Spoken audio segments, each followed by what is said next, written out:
What is up, guys? Welcome back to another video, and I promise you, I'm not only doing Spider-Man videos, but today we're doing a Spider-Man movie ranking, and this is the ranking of not only all the 10 Spider-Man movies, but also the 3 Spider-Man related movies that we kind of got a little bit. Now, here are the rules. First of all, the movie has to be a theatrical release, so no TV movies. And that also leads into 2, which is that Spider-Man doesn't really even have that many TV movies. Well, actually, that's not true. He had that 70s movie, I think. But we're not going to include that. I just mean actual theatrical releases. And also, I am not counting episodes that were packaged together as a movie, because they sometimes do that. They would call it a movie. So we're not qualifying any of those. We are qualifying movies, and most of these, and actually not most, all of them have been released by Sony. That's the criteria. And without further ado, let's get to number 13. So let's get to number 12, Venom Let There Be Carnage. And I don't want to talk too much about this because I am saving this for an overview later.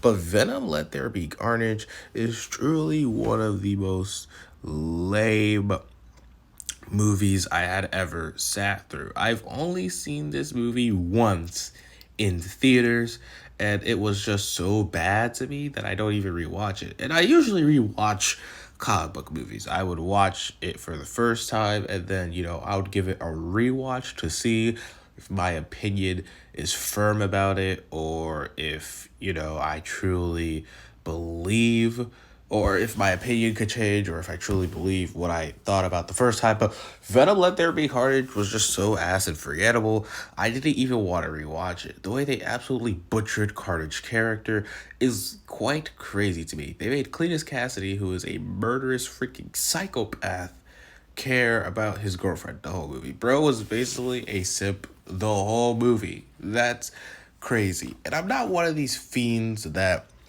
thinks that if a movie is R-rated, it'll be significantly better.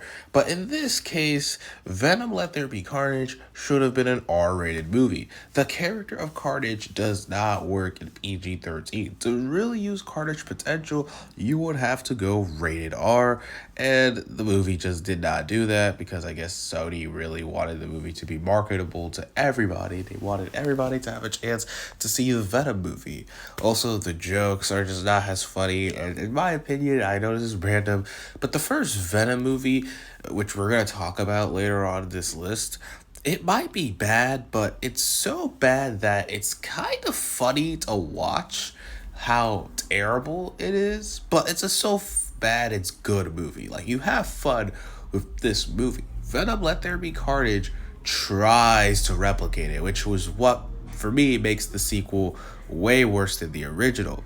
Because when you try to replicate what made the sequel work because when you try to replicate what makes the original works in the first place, then that's where you kind of lose me a little bit. It's like Sony was like, oh man, people really thought Venom was funny, add more humor. The humor in the first Venom movie, which I'll explore later, is kind of unironically funny. Like, some things that aren't supposed to be funny are funny, and some of the jokes are so stupid that it's just funny how stupid they are. But Let There Be Carnage tries to purposely do it, and it's just not as fun when they're like in on the joke of how bad these movies are, I guess. Also, the entire final battle was kind of cool, but then they just kill Carnage at the end of the movie. I mean, Carnage could have been an interesting character to keep around for the whole trilogy, but no. Instead, Carnage is just another random villain of the movie. And what really makes Venom Let There Be Carnage the bottom of the list is that post-credit scene. And I know a post-credit scene shouldn't judge the whole movie, but when Sony is basically saying the best part of the movie is the post-credit scene, and to be fair, at the time, the post-credit scene was kind of cool, only for Spider-Man No Way Home a few months after to basically say it doesn't matter and send Venom back to his universe. So You basically teased Venom versus Spider-Man. You didn't deliver Venom versus Spider-Man, and you expect me to give your movie a higher glow review. Fuck yourself, Sony. Days like these is where I hate Sony as a company when they own the Spider-Man IP, because sometimes they don't even know what the fuck they're doing. But yeah, as I said, I'll go way more in depth with my problems with Venom Let There Be Carnage when we do the Sony overview, because I feel like I might have to completely unwind my hatred for the Sony Spider-Man universe once Craven comes out.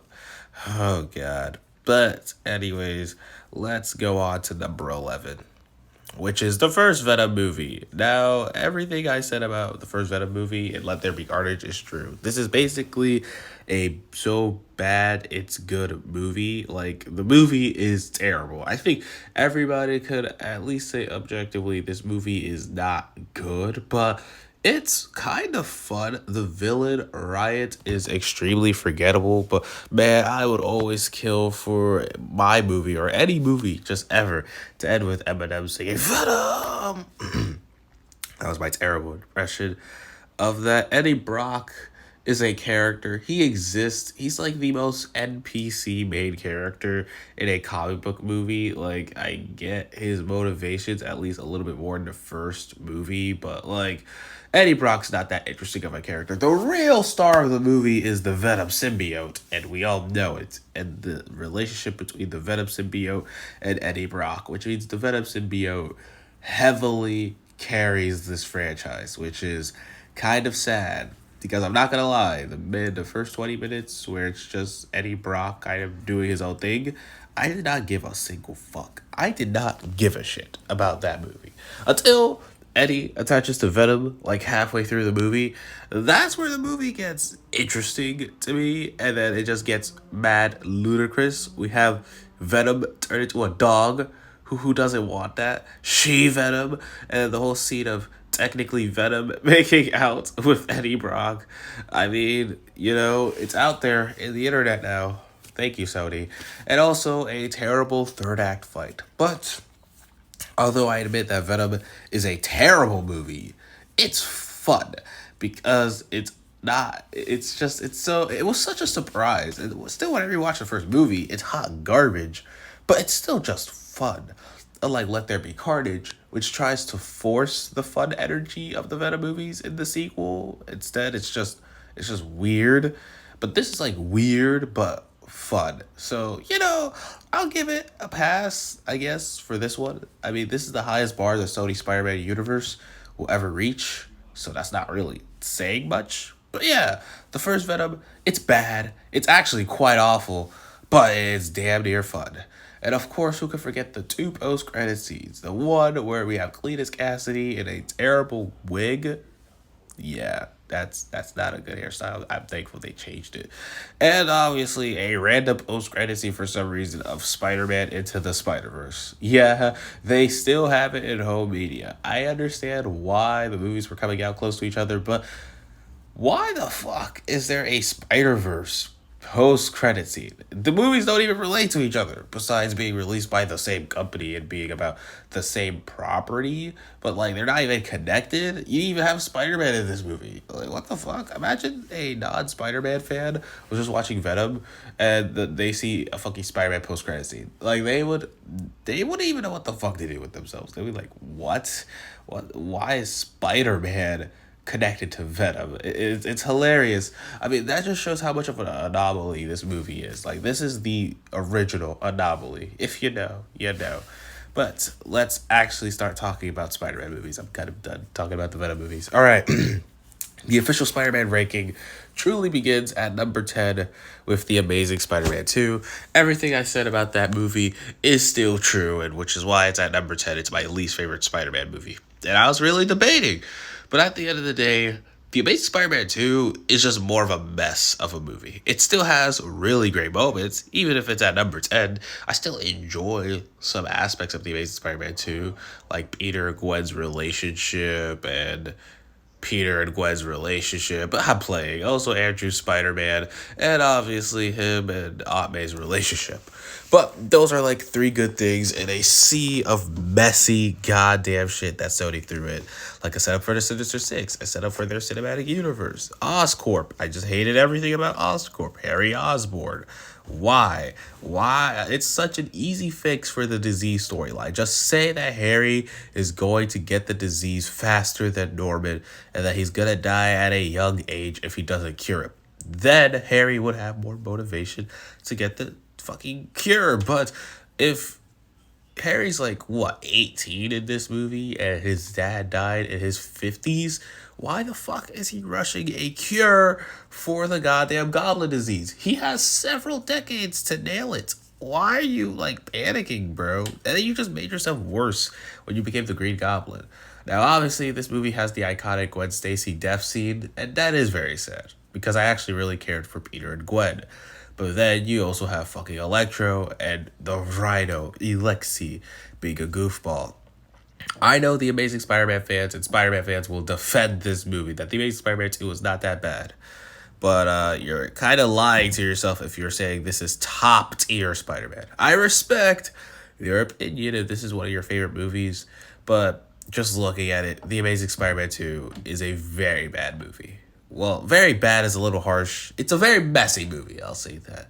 And I think if Mark Webb truly had the room to tell his vision of the movie, then it would be extremely way better. I mean, all the scenes that you could tell Mark Webb was truly influenced on, like the Peter and Gwen and Peter and Aunt May, were really well handled. I didn't even mention all the storylines in this movie.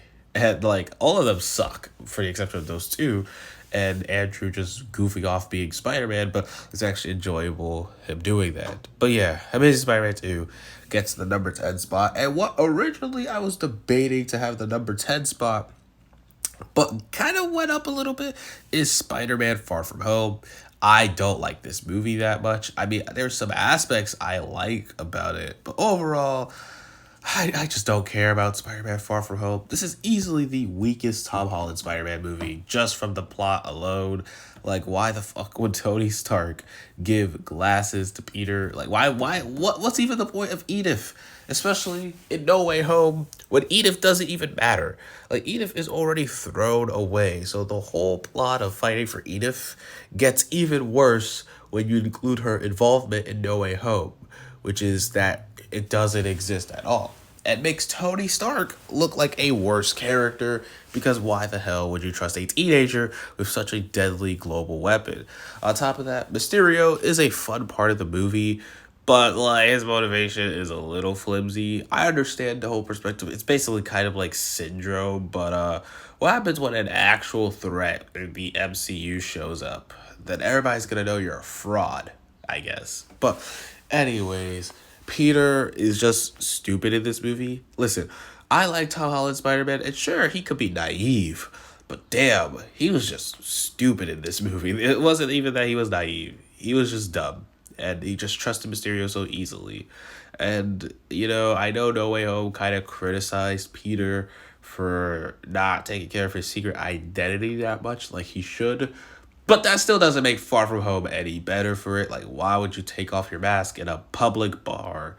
Like, I mean, you don't know it's fake, but I mean, there's still people out there. What if they like, hey, wait a minute, you're Spider-Man, right?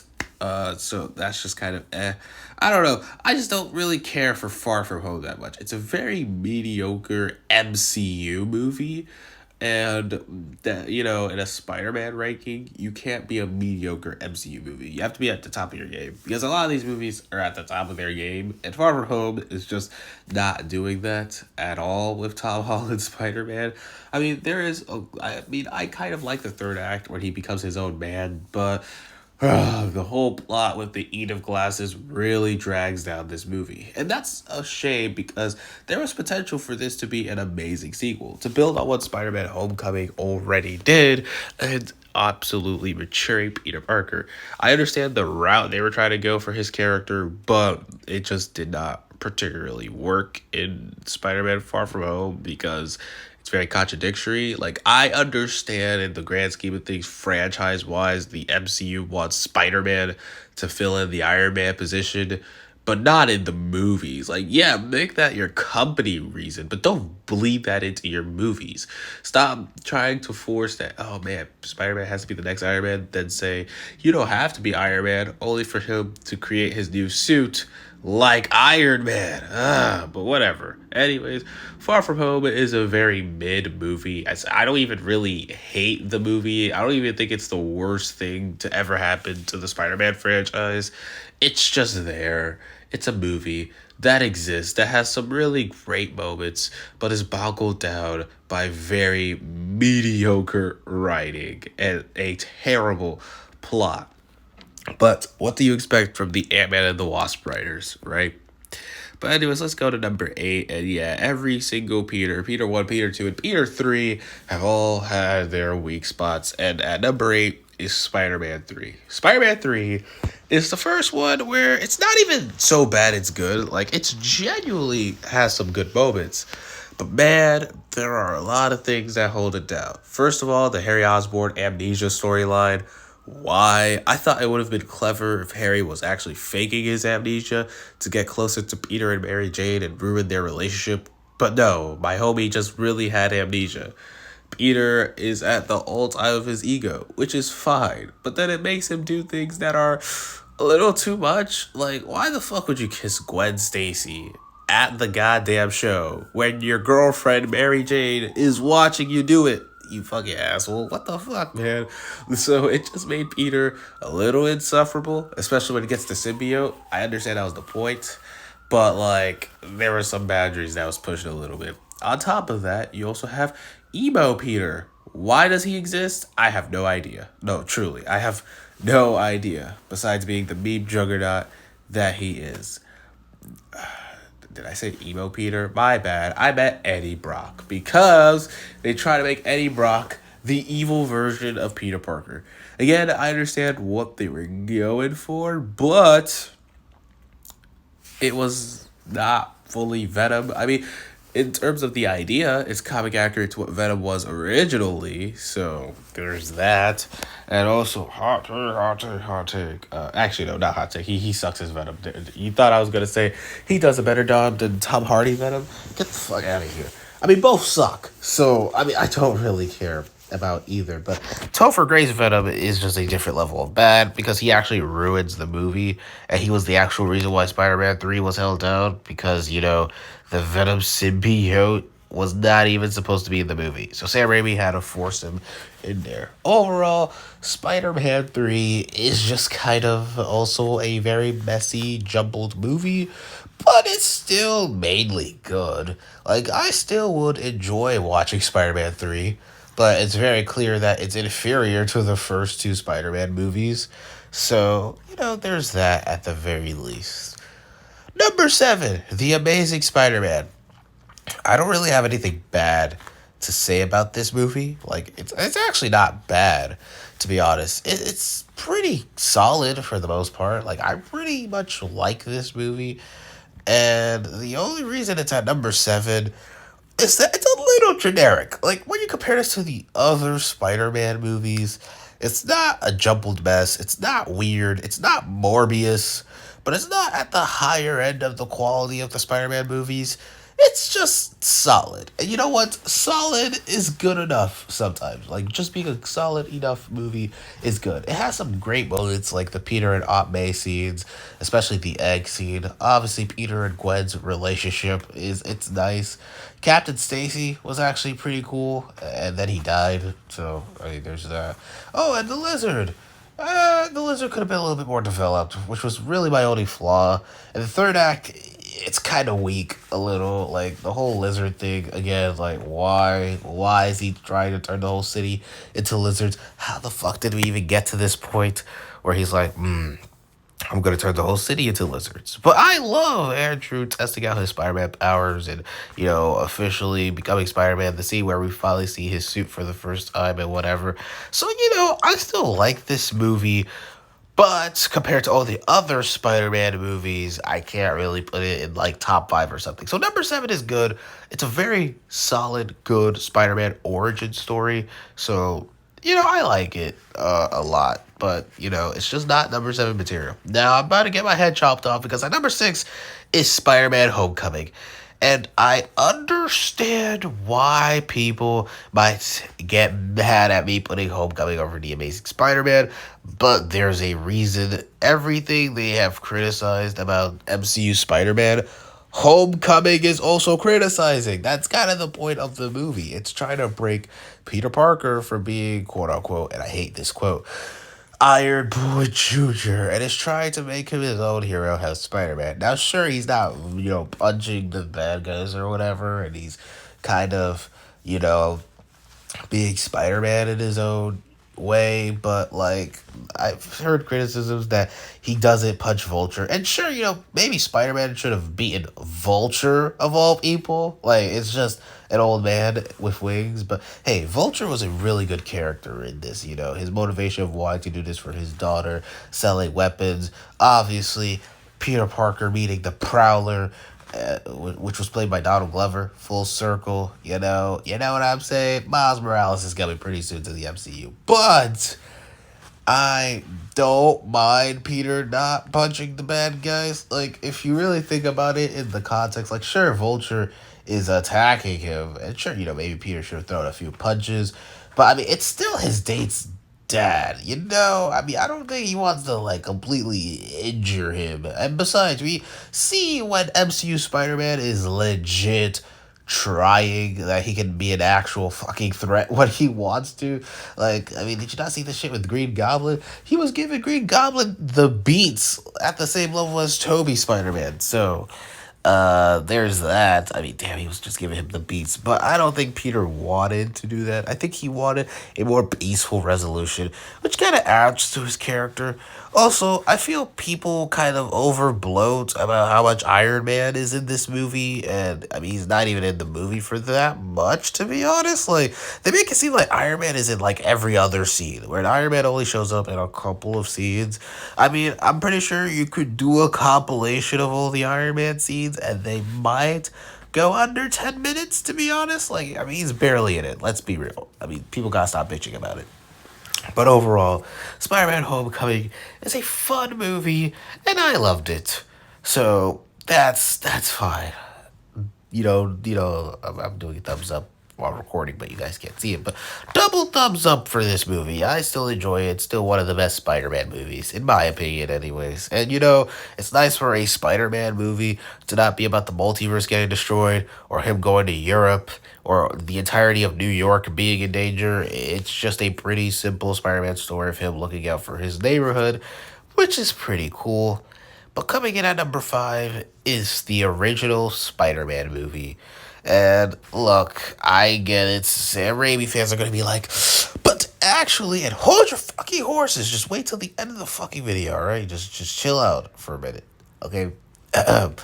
So, the reason that the original Spider-Man's at number 5, hey, top 5 is pretty good.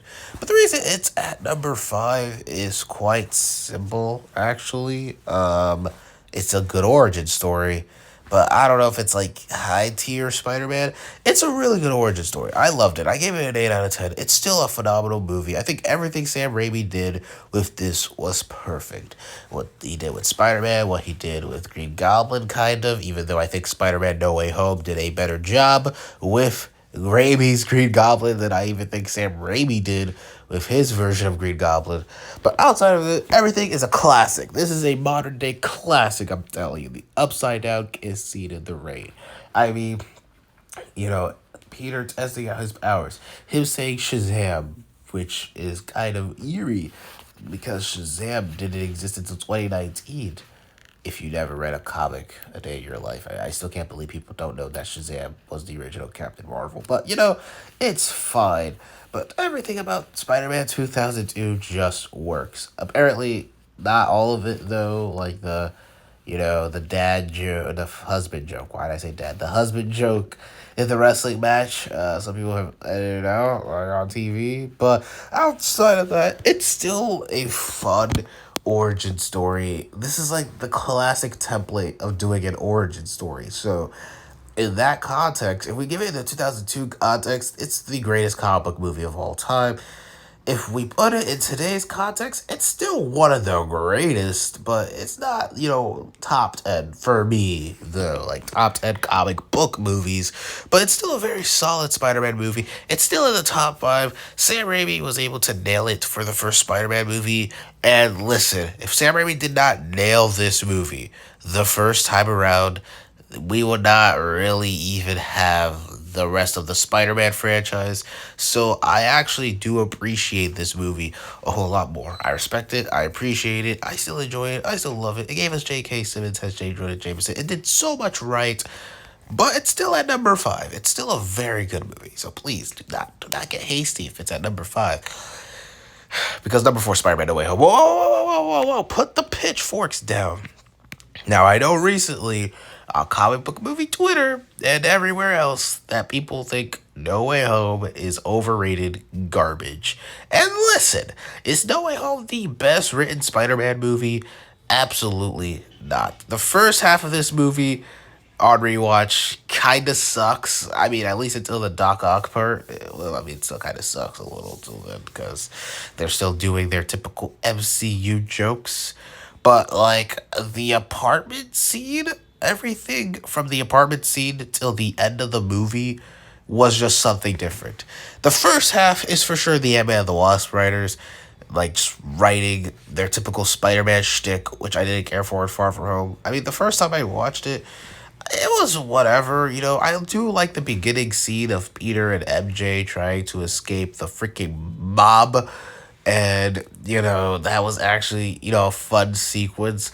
I enjoy all the Spider Man references. I enjoy the respect to the Spider Man movie mythology. I like the joke where Norman Osborn is like MJ because he thinks it's Mary Jane. But no, it's just Michelle Jones. It's the MCU version because they were scared of making Zendaya Mary Jane because of the backlash they were going to get. And all that other stuff, Ned saying there must be other Neds in the universe, knowing that he's a ripoff of Gog or Genki. I think it's Genki, right? I don't know the pronunciation. Just tell me down below. But he's basically just a ripoff of a Miles Morales character. Who knew?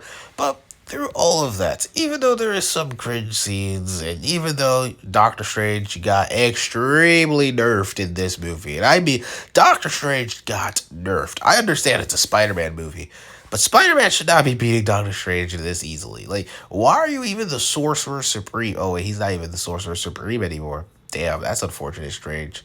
You're just a wizard. You're not even that cool anymore, Doctor Strange. I'm not gonna lie. But anyways, the second half makes up for it. The entire apartment fight between Spider-Man and Green Goblin is some of the best action I've seen from a live-action Spider-Man movie since the original Spider-Man movie. Well, Spider-Man 2 was also good in action. I don't want to discredit that. Like, the original Raimi trilogy was very great in action. But one of the criticisms about the MCU Spider-Man movies is that they're not really great with action sequences. I mean, sure, Far From Home improved on Homecoming, and Homecoming's action was just shit. But No Way Home's action scenes are some of the most inventive live action Spider-Man fights. Like Goblin just throwing Peter down. Like literally, the entire apartment scene is just fire. And then boom, Aunt May dies. Now, I already made my criticism of Aunt May in the overview of the MCU Spider-Man trilogy. I think they could have did a lot more with her character.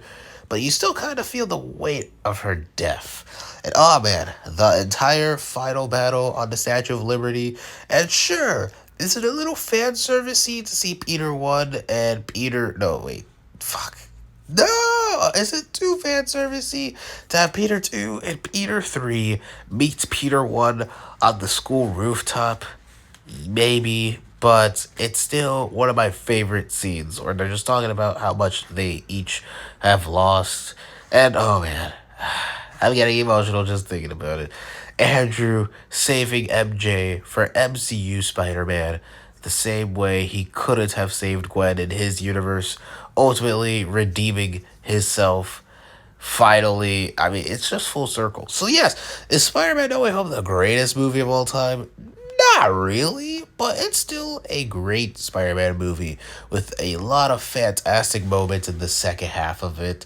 And it still tugs at the heartstrings. And honestly, it's even surreal that they even put all three of the cinematic Spider-Man together in one movie. And I will forever be appreciative of that because, like, I did not even think we would ever get that, like, ever in life. Sure, there could have been a better way to do No Way Home, but I still appreciate No Way Home for what it is. A fantastic Spider-Man movie. Good job, John Watts. Good job. You did very good. But there are better multiverse Spider-Man movies out there, like number 3, Spider-Man Into the Spider-Verse, the original GOAT when it comes to these Spider-Man multiverse movies. And I guess this movie to death. I know I was supposed to do an overview, but I already explained that Into the Spider-Verse, Across the Spider-Verse, and Beyond the Spider-Verse will all be one overview because that's just gonna be better a way to highlight the Spider-Verse trilogy. But the first part of the Spider-Verse trilogy is an instant classic. I mean, Miles Morales, a character that not a lot of people really cared for in the comics or just didn't even know existed, became an freaking icon with just the "What's Up Danger" scene. Like, really, this is the "What's Up Danger" scene. I mean, he became a full icon. But even before that, Miles Morales is an extremely likable character. He's a very fun guy who, is very different from Peter Parker. And that was my problem with him in the comics. They made him a little too similar to Peter when he should have been doing his own thing, which the movie actually addresses, that you should just do your own style. So I like that Miles is not like into science. I mean, sure, he might be smart as fuck, but he's not as interested in the aspects of school that Peter was. And, that's actually a pretty good thing because Miles needs to be his own character. Spider-Gwen, she was great. I mean, their scenes were funny. Obviously, hey, everybody remembers the hay scene, because that's just iconic. I mean, damn, there's just so much I could talk about in this movie. The animation, the art style, the villains, the other protagonists, Spider-Man Noir being a highlight, Spider-Ham, Penny Parker. I mean, they turned a lot of these characters who I personally didn't care for, including Miles, and made them characters that I really loved, to the point where I actually really enjoy Miles Morales as Spider-Man to this day. I mean, Miles Morales is having better Spider-Man comics right now than Peter Parker. And no, that is not an opinion, that is an objective fact at this point. And that's not to diss my boy Peter, it's because Marvel editing has done an awful job with the Peter Parker one. Like, honestly, I could probably want to kill myself a little over what they've done with Peter because it's so bad. But outside of that, Miles Morales is the GOAT Spider-Man. As I said, the "What's Up Danger" scene, I can just gush about that scene. I can do a whole analysis on that scene alone. That shit was fire. Everybody knows it's fire. I don't even see people hate the "What's Up Danger" scene. If you just hate that, you're just an abnormal anomaly. If you know, you know. And you're just a little weird because that scene officially solidified Miles as, yeah, he's his own Spider-Man. And he's the GOAT in his own right. There's just so much to gush over this movie, like Kingpin's arc. I mean, it's so simple, but he's not even really an arc. Just Kingpin, his motivation, it's simple, but the way they tell it is so effective. I don't know, man. This movie was just a huge surprise when it first came out. And I don't mean that in the Venom sense where it was just a bad movie and I wasn't expecting how unironically funny it was going to be. I mean, it was a genuine surprise. I mean, think about it from this perspective. This is Sony Pictures Animation. This is when they are right off the Emoji Movie, Hotel Transylvania 3, The Star. I mean, they were just making losing after losing after losing movie. And then out of nowhere, they made this banger. And now Sony Pictures Animation has been just on a streak of movies. Not only with the Spider-Verse movies, but the Mitchells vs. the Machines, Wish Dragon, Vivo. I mean, bro, Sony Pictures Animation just started popping off out of nowhere. And it was just thanks to this movie, because it also gave them their first Oscar win. I mean, Spider-Verse changed the game for animation in general, and maybe changed the game for cinema a little bit. But the sequel upped the ante and revolutionized the game. Has Spider-Verse kicked it off? Across the Spider-Verse may have just revolutionized it. Because I didn't even think there was a movie that could be better than the first Into the Spider-Verse movie. I didn't even think the sequel could be better. I thought, okay, if Across the Spider-Verse is just as good as the first movie, that's already a win. And then the Sony team was like, all right, we'll just make it better than the first one. And they somehow did. Now, honestly, I already made my review about it a week ago, so I'm just gonna go a little bit more in, a brief. That's not a word. I'll just go a little bit more brief about my opinion on Across the Spider Verse. It's fucking awesome, dude. It's so fucking awesome. Holy shit, Miles Morales again steps up as that nigga. You know what I'm saying? He is that guy. He is that man. He is him. It doesn't work. He is him, Morales. With everything that he is just fighting for. It's great. I like the whole different perspectives that each Spider-Man have. There's a Spider-Man Civil War basically kind of happening in this movie. Miguel O'Hara was a badass in this movie. Like, he was just so freaking cool. And every other Spider-Man they added into this movie was cool. Like Spider-Man India, Spider-Punk, who was the GOAT. Even Spider-Bite, like, I didn't expect to even like Spider-Bite. Like, I mean, it's not that I hated her. I just didn't expect a lot of these characters that I always found a little corny in the comics to actually work really well in this movie. They make fun of Ben Reilly, which gives this movie like 5+ points already. But, like, this would make it a 15 out of 10 because, goddamn, the animation, the story, Rio Morales, just damn, Miles, damn. I'm just saying. I'm just like, everything about this movie is firing on all cylinders. I didn't even think Sony could make a movie better than the first Into the Spider-Verse movie, and they did. I know some people will disagree because of the ending, but are you new to movies? Have you never seen a part 1, part 2 movie before? Like, stop bitching about the ending, bro. There have been worse cliffhanger endings. Did you not literally see Fast X that came out last month? That's how you don't do a part 1 ending. This is how you do a part 1 ending, the way they ended it. So, yeah. And also, I've seen some criticism saying it's not completed. The movie didn't have a resolution. Spider-Gwen's entire arc. It started with Spider-Gwen. It ends with Spider-Gwen. Her arc is resoluted. That's not even a word. You haven't me saying words that don't even exist. It's completely resolved by the end of the damn movie. All right? So stop bitching about the movie ending. Like, I just feel people are a little stupid sometimes. But hey, that's the TikTok comic book movie community for you. Am I right?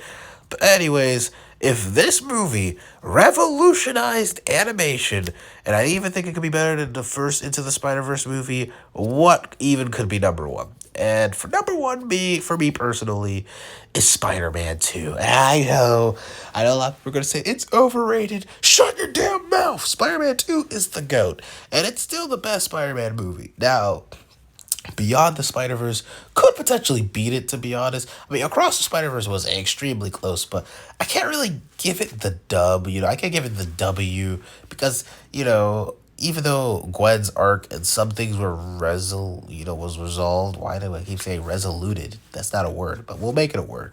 But because everything was kind of resolved, but the main full story is not done yet, so I can't give Across the Spider-Verse the complete win until I see Beyond. But Spider-Man 2 is still the best live-action Spider-Man movie to this day.